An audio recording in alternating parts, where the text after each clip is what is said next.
सहस्त्रबाहु सुदर्शन चक्र के अवतार माने जाते हैं। सहस्त्रबाहु धन और खोए हुए मान यश कीर्ति को पुनः वापस पाने वाले देवता हैं।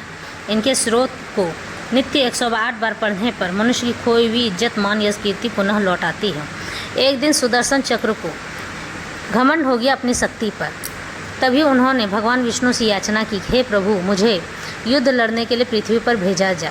भगवान विष्णु ने कहा, तथास्तु। भगवान विष्णु के प्रपौत्र बनकर वो धरती पर जन्म लिए। उनका असली नाम कार्तवीर्यार्जुन था। सहस्त्रबाहु का अर्थ होता है हजारों हाथ वाले। इसका असली नाम कार्तवीर्यार्जुन है। भगवान दत्तात्रेय को प्रसन्न कर हजारों भुजाओं का वरदान मांग लिया। भगवान दत्तात्रेय जो ब्रह्मा, विष्णु और शिव तीनों के ही अवतार माने जाते थे, भगवान दत्तात्रेय ने उन्हें सहस्त्र भुजाओं का आशीर्वाद दे दिया। तभी से कार्तवीर्यार्जुन का नाम सहस्त्रबाहु पड़ गया।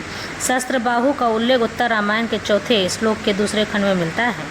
एक दिन रावण के साथ उनका मुठभेड़ हो गया। किन्हीं कारणों से रावण को उन्होंने इतना मारा कि रावण को वहाँ से युद्ध में हार कर भागना पड़ा।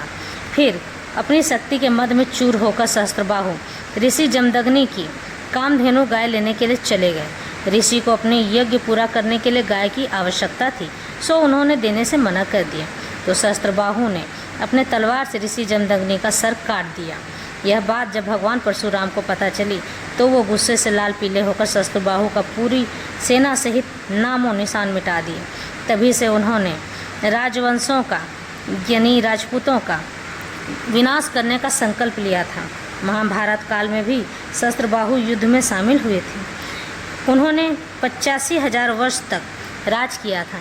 ये माहिष्मती के राजा कहलाया करते थे। सहस्त्रबाहु का पाठ करने वाले को अपनी खोई हुई मान यश कीर्ति पुनः प्राप्त हो जाती है, ऐसा कहा जाता है। भगवान विष्णु की इन पर बहुत कृपा है, लेकिन अहंकार किसी का सगा नहीं।